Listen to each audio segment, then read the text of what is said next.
Paraceratherium was one of the biggest land mammals ever found, and it lived millions of years after the dinosaurs were gone, in a world already ruled by mammals. It was a hornless relative of modern rhinos, not a direct copy of them, and it followed a very different way of life from the thick-set grazers people know today.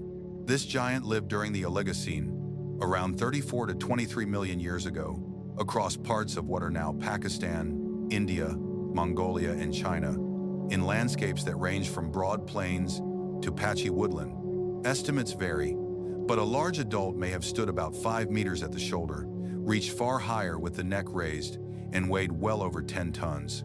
That made it taller than any living elephant and placed it among the most extreme examples of mammal size on land that science has yet uncovered. Its body was deep and heavy, but the legs were long enough to give it a more upright, high-standing look than many people expect from a rhino relative. The neck was also long, allowing the head to reach well above the level of most other plant eaters in the same habitat and open up a feeding zone with less competition. Instead of grazing close to the ground, Paraceratherium was mainly a browser that fed on leaves, shoots, soft branches, and other high-growing plant material. Its skull suggests it had a flexible upper lip that could grip vegetation and strip food from shrubs and low trees with steady, repeated movements. That feeding style meant height was one of its biggest advantages, especially where food was spread unevenly across the landscape or clustered on taller woody plants, river edge growth, and scattered trees. Fossil evidence points to an animal built for covering distance, which makes sense for a giant that needed huge amounts of food and could not stay in one patch for long. It likely moved through a mix of open woodland, river plains, scrubland, and other habitats with enough browse to support its size across a broad home range. Some areas would have offered shade and water, while others were drier travel routes between better feeding grounds, forcing regular movement from one resource zone to another. A full-grown adult probably faced few direct attacks, because very few predators would risk taking on an animal that large and heavy in open ground. Calves were a different case, and young individuals would have been much more exposed to large meat eaters of the time, especially if they became separated or slowed down. A mother with a calf may have stayed alert near water and softer ground, where escape could become harder during a sudden threat and footing could quickly turn dangerous. We do not know exactly how social this animal was, but it may have spent much of its time alone or in loose groups that formed and broke apart over time.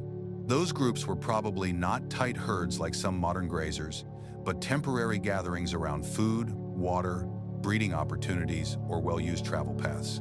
Males may have ranged more widely, while females with young likely stayed closer to places that were safer, more familiar, and more reliable through seasonal change. Daily life was probably shaped as much by heat, drought, and distance as it was by the presence of predators, because finding enough browse was a constant demand. A giant browser could not waste energy, so movement had to balance food gain, water needs, and the cost of carrying so much mass over long distances. Firm ground would have been important, because soft mud, steep banks, and dense cover were riskier for such a large animal and could trap or slow it badly. Rest also mattered, and the hottest part of the day may have pushed adults to stand quietly in shade, lower activity, and limit extra movement until conditions eased. Reproduction was likely slow, with long development and a calf that needed protection for a long time before independence, making each successful birth important. That kind of life can work well when adult survival is high, but it also means recovery is slow when losses start to build and populations begin to thin out.